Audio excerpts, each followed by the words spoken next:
Okay, guys, so this video is going to cover our next two slides, because they are related.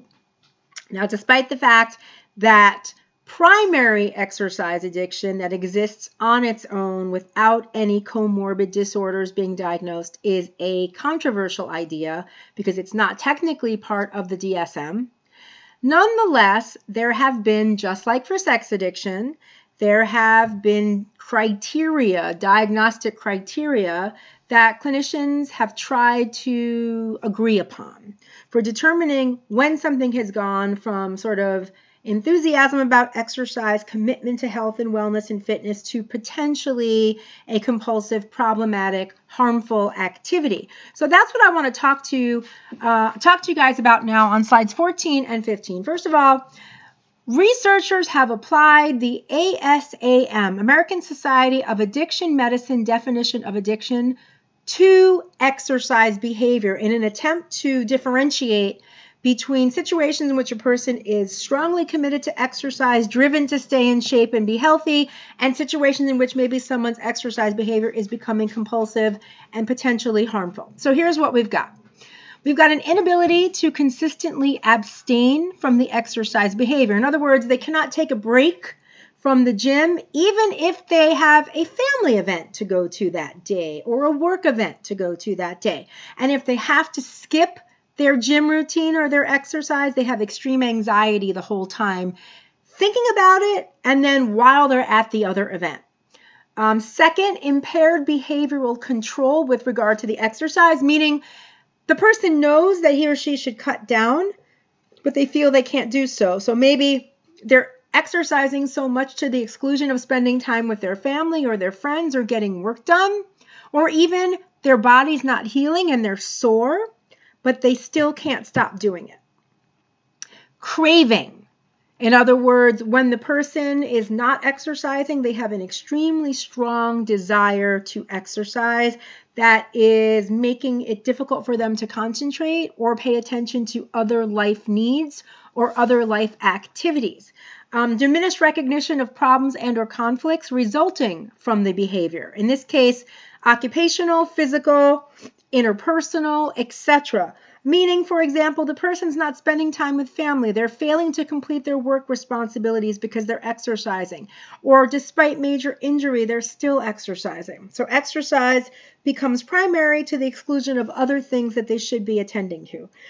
Dysfunctional emotional responses or mood modification associated with the behavior. So here, people are using exercise to escape negative affective states. So it's kind of like a self-medication process, like we talked about for food addiction, like we talked about for sex addiction, like we talked about for drug and alcohol addiction. When the person's angry, when the person's depressed, when the person's having stress or anxiety, when the person's bored, they're using the exercise to modify their mood, to medicate their negative state, to handle their uncomfortable emotions. To get a buzz, to get a high, like people talk about runner's high. And finally, hypersecretion of dopamine in the mesocortical limbic. Let's try that again. Hypersecretion of dopamine in the mesocortical limbic pathway. Now that one, I have to say, the studies are equivocal, meaning some studies support, particularly with running, some studies support that excessive running behavior results in hypersecretion of dopamine, excess dopamine release in that same pathway of the brain that underlies drug and alcohol addiction. Other studies do not show that. Now, before I move on to the next slide, I want you to think about what I just said here. Does it make sense to you to apply these, let's see, 1, 2, 3, 4, 5, 6, these 6 criteria to exercise, which ostensibly is a behavior that we're encouraged to engage in, sedentary lifestyle, as you guys know from the beginning of this class and perhaps from other classes. Sedentary lifestyle, a lifestyle where you're sitting and not moving and have a lack of physical exercise, is associated with risk for early mortality. It's associated with the top causes of early death that we talked about at the beginning of the semester: heart disease, lung disease, right? Cancers. So does it make sense to say this very activity that we are encouraged to engage in to protect ourselves from chronic diseases and early death can also become bad for us if we engage in it, quote, too much. So I want you to take a look at these 6 criteria before you move on to the next slide to say, do I think this makes sense? That any of this would be called an addiction that needs to be treated, like we talk about drug and alcohol addiction.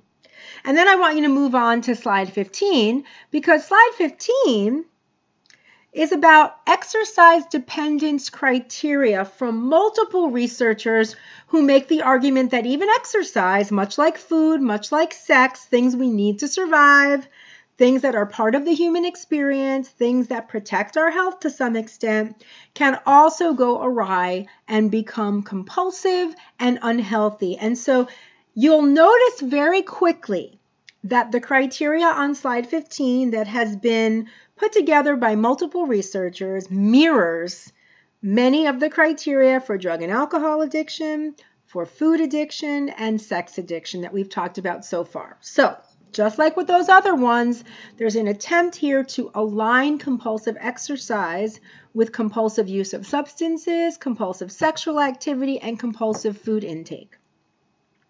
We start with tolerance and withdrawal, and you guys should know what this means by now. I drummed this into your head so far with all of our lectures on addiction and addictive processes, right? And these go hand in hand. Tolerance, over time, you stop responding as intensely or at all to the same level of something. With drugs and alcohol, it's the dosage level.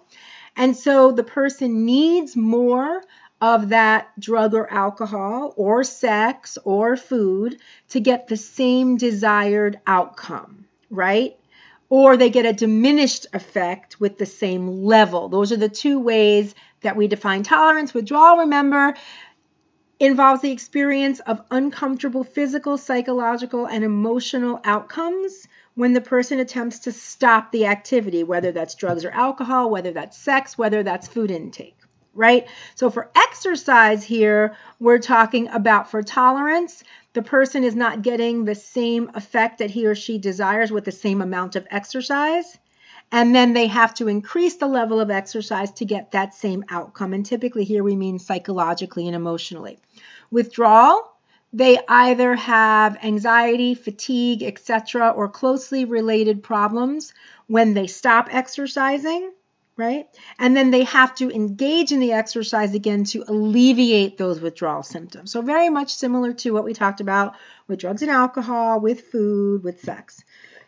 Intention effect, what researchers call intention effect, means why is the person engaging in the exercise? And here they're saying exercise is often done in larger amounts or over a longer period of time than was intended, meaning why can't they limit the amount of exercise they're engaging in? So their intention is, I'm going to engage in, I don't know, an hour of exercise today. And that should be sufficient. I don't know what that was.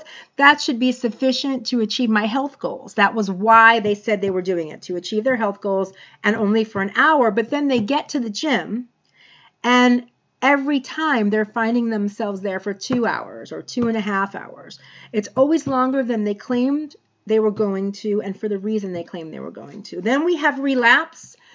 People attempt to cut down on exercise and then end up with the same level of exercise as previously or even more so. So this is just like drug and alcohol use, where the person says, I'm going to stop using, or I'm going to drink less, and then they wind up inevitably going back to the excess use.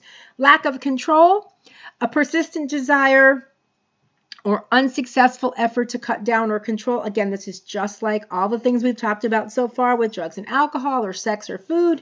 The person doesn't seem to be able to control his or her intake of those things. And just like here, they don't seem to be able to control how much they exercise. Time.